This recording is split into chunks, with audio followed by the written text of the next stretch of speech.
Bonjour Fabrice Marcella. Bonjour. Monsieur le maire.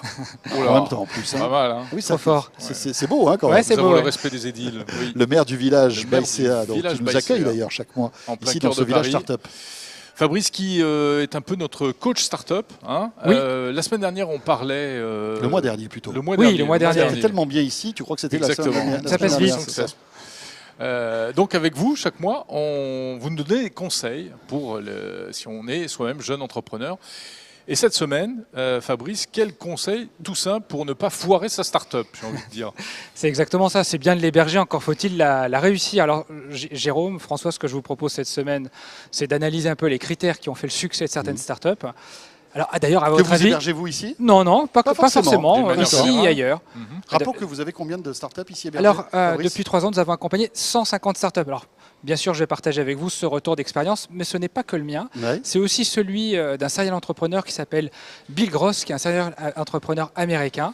Et c'est dans le cadre de la préparation de cette émission, je me suis aussi basé sur son retour d'expérience. Mais vous, spontanément, vous diriez quoi? Quels sont, selon vous, les premiers critères qui vous viennent en tête sur ceux qui permettent de réussir une Souvent, startup? on se dit, il suffit d'avoir une bonne idée Ouais. et puis après, tout va couler, quoi. C'est exactement ça. Spontanément, généralement, on dit il faut avoir une bonne idée. idée. Et après, le tout de reste suite va après, suivre. Ouais. alors tout de suite après, ce qu'on dit, c'est et en plus, il me faut un petit peu quand même d'argent pour pouvoir créer Ouais. ma boîte. Et Voilà. là, on a tout faux. En fait, Et c'est là, pas ça. alors, on a en partie vrai, mais c'est pas suffisant Il faut pour une idée réussir sa pourrie que boîte. tout le monde a déjà eue.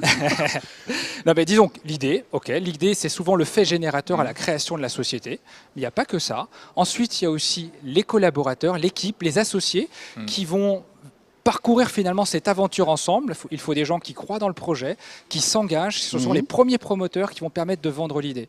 Donc on a dit l'idée, les associés. Il y a aussi le financement, bien sûr. Comment je fais pour payer mes collaborateurs? Comment je fais pour payer un incubateur? On en parlait la dernière fois pour y héberger mon entreprise. Comment je fais pour payer aussi, pourquoi pas, mon prototype pour pouvoir lancer mon produit?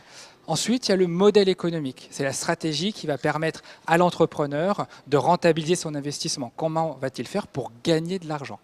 Et dernier critère, et après, il y a un ordre aussi à tout ça, mais le dernier critère, c'est le time to market. C'est un vilain mot, mais qui veut dire quoi? Qui veut dire à quel moment je vais lancer mon produit. Ni trop tôt, ni trop tard, au bon moment.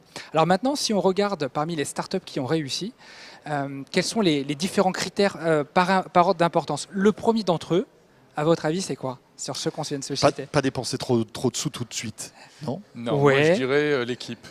L'équipe, alors l'équipe c'est le deuxième critère le plus important, Ouais. effectivement cette cohésion d'équipe, la capacité que va avoir l'équipe L'équipe, c'est-à-dire les profils aussi. Les profils, uns et les autres, la les complémentarité. mentalités, les tempéraments, la complémentarité. et la capacité que va avoir l'équipe à affronter ce qu'on appelle la vallée de la mort, à affronter en tout cas les difficultés qui La sont vallée de la la mort. vallée de la mort, La en vallée tout de cas la les mort. difficultés inéluctables que vont rencontrer chacune Oui, c'est des la startups. traversée du désert avant La traversée du désert avant l'oasis. avant voilà, c'est ça, avant c'est d'atteindre ça. le Graal. Mais le premier critère à tout ça, en fait, quand on regarde les succès des startups, c'est le time to market. Je reviens là-dessus. Ça veut dire quoi le time to market? C'est-à-dire ne pas arriver trop tôt, par exemple. Si je suis dans une rupture technologique, encore faut-il que je fasse accepter cet usage auprès Genre de mes inventer une consommateurs. tablette quand personne n'en veut. C'est et ça, que, d'inventer une tablette quand personne n'en veut, de faire le YouTube avant d'avoir du haut Avant débit, du haut débit, effectivement. de faire du Airbnb Et des cas avant. comme ça d'idées géniales qui Il y ont en été a lancées plein. trop tôt, Il y en a on plein. en connaît des tonnes en fait. Il ne faut pas arriver trop tôt et il ne faut pas arriver trop tard. Une fois que le marché est pris, Oui. c'est quand même un petit peu plus compliqué quand même pour pouvoir faire sa place. Il faut arriver au bon Mais moment. ça, c'est un talent, non? C'est un talent, c'est le talent de l'entrepreneur de bien connaître son marché pour pouvoir le sortir au bon moment. Ça, c'est Ça, vraiment c'est la le première premier chose. critère. C'est Vraiment, un c'est peu le comme un premier critère. commerce, il faut trouver le bon emplacement. Voilà, et c'est ça, en fait. l'emplacement, l'emplacement. Et c'est ça, Et mais là, ouais. c'est un peu le même principe. Mais ce C'est qui est ça. étonnant, Fabrice, c'est qu'il y a des startups qui réussissent qui ne sont pas forcément premiers sur leur marché.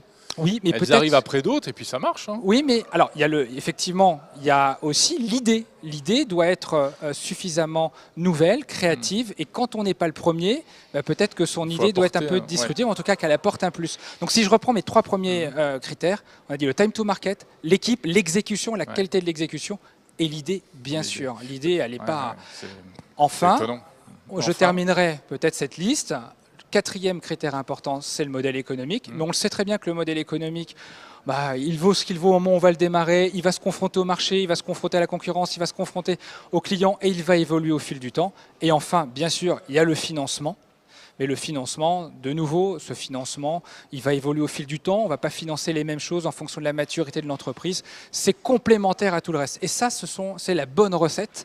si je peux l'exprimer ainsi, qui explique le succès des startups que nous accompagnons et celles que l'on voit apparaître un petit peu partout. Fabrice, j'ai bien compris que là, évidemment, vous vous adressez à tous ceux qui nous regardent et qui ont peut-être envie de lancer leur start-up, de devenir entrepreneur. La première chose donc qu'il faut retenir, c'est est-ce que votre idée arrive au bon moment? Est-ce que techniquement c'est prêt? Est-ce que personne ne l'a jamais faite en fait? C'est ça, hein, toutes ces questions-là qu'il faut se poser. Il faut que le marché soit suffisamment mature pour l'accepter, sinon vous allez dépenser trop d'efforts pour la faire et puis accepter. Éventuellement accepter aussi parfois de changer d'idée, parce qu'on voit qu'il y a certaines startups qui démarrent sur un truc, et puis avec même des investisseurs qui vont les suivre parce qu'ils ont perçu que justement l'équipe était de qualité, qu'il y avait un vrai potentiel, et en cours de route, paf, on abandonne l'idée de départ, on part ailleurs. C'est ce qu'on appelle le pivot, et ça Ouais. pourra peut-être faire l'objet d'une émission à part entière, le Mais pivot. Voilà. Le pivot. Parlons du pivot. Et Je oui, peux ajouter un 5e critère de réussite. Je vous en prie. À mon avis, Ouais. en tant qu'observateur, j'ajouterais tout simplement la chance. Parce Et- qu'avoir du bol, ça aide dans le business. Mais ça, c'est quand un même. peu, un peu comme. C'est un peu pour tout. Dans tout, c'est vrai. hein. Oui, mais tous faut les que le métiers destin où il y a soit- un pari, où il y a un pari, la chance est quand même importante, mine de rien. Oui, et le mouvement crée le mouvement. Donc si on a aussi une démarche positive, Ouais. généralement on a des retombées positives. C'est ce qu'on appelle finalement aussi un peu la chance. Enfin, le mouvement, on peut l'acquérir. La chance, c'est plus difficile. C'est plus difficile. Il faut la provoquer cette chance. Ouais. Merci beaucoup Fabrice Merci Marcella beaucoup. pour Merci ce à vous deux. conseil. Et dorénavant, dans Village Startup, Fabrice sera là à chaque numéro pour nous donner quelques conseils si vous avez envie de lancer toutes ces startups. C'est vrai que ça donne envie hein, quand on voit toutes ces réussites.